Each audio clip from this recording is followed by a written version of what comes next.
we've seen how to work with and interpret histograms, but R actually makes it very easy to construct histograms also, just like it did with bar charts and pie charts. Okay? So let's take a look at this example and let's use this data to construct a histogram in R. The following data are the heights in inches to the nearest half inch of 100 male semi-professional soccer players. The heights are continuous data since height is measured, right? Which means because it's continuous data, because it's quantitative continuous data, a histogram is an ideal way to display this data. Okay, so we have the list of data, big, long, nasty list. We want to construct a histogram of the data. And we could use that histogram to interpret it. It also asks, where did the data seem to be concentrated? Okay, so to construct a histogram in R, we use the hist function. Okay, hist is short for histogram. And then all we do is we provide it the list of data. So X here is just a list of the data. So this is actually a little bit easier than a pie chart or a bar chart, right? For those, we had to tell it what the different categories were, what they were called, right? Here, all we have to do, here's the data. It will figure out how to split up the data in the histogram on its own, okay? So all we have to do is give it the list. So let's pull out our calculator. So first thing we need to do is get the list into the calculator. Now this problem is actually from the textbook.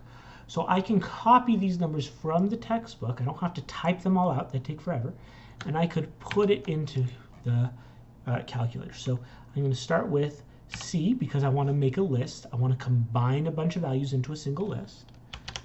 And then inside the parentheses, I say, what are the values in the list? And this is where I use the data that I copied and I just paste it in. So you could either right click and go to paste, or you could use the shortcut key Control V. So I'm going to use the shortcut key Control V. It's a little faster. Control V, and there, all my data is there. Okay. Now let's give this list a name. I could call it whatever I want.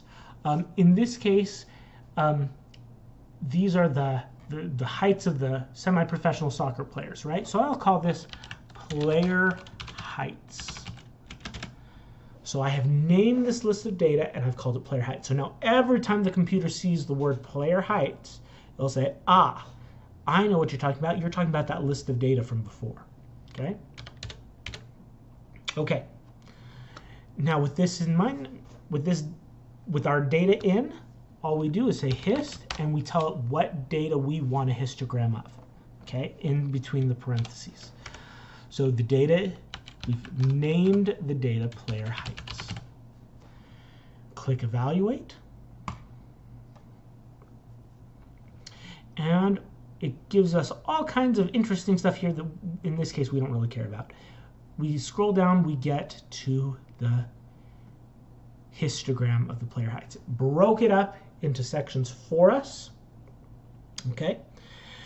And we could see from this that most of the data is kind of concentrated in this center section, right? The biggest bar is 66 to 68. Most of the data is between 64 and 70, okay? Most of the player heights are between 64 and 70 inches. And so with the histogram, in fact, let's go ahead and copy this so we could put it into our picture here. Much smaller here when it's not blown up. Okay, from this histogram we could see most players are this tall. Most players are between 64 and 70 inches tall. Okay. And so we are able to very quickly do that with a histogram. Again, summarizing the data in the right way is very helpful for us. Rather than looking at this big long list of numbers, it's very hard for us, even though it's in order, it's very hard for us to get anything useful out of that. Okay?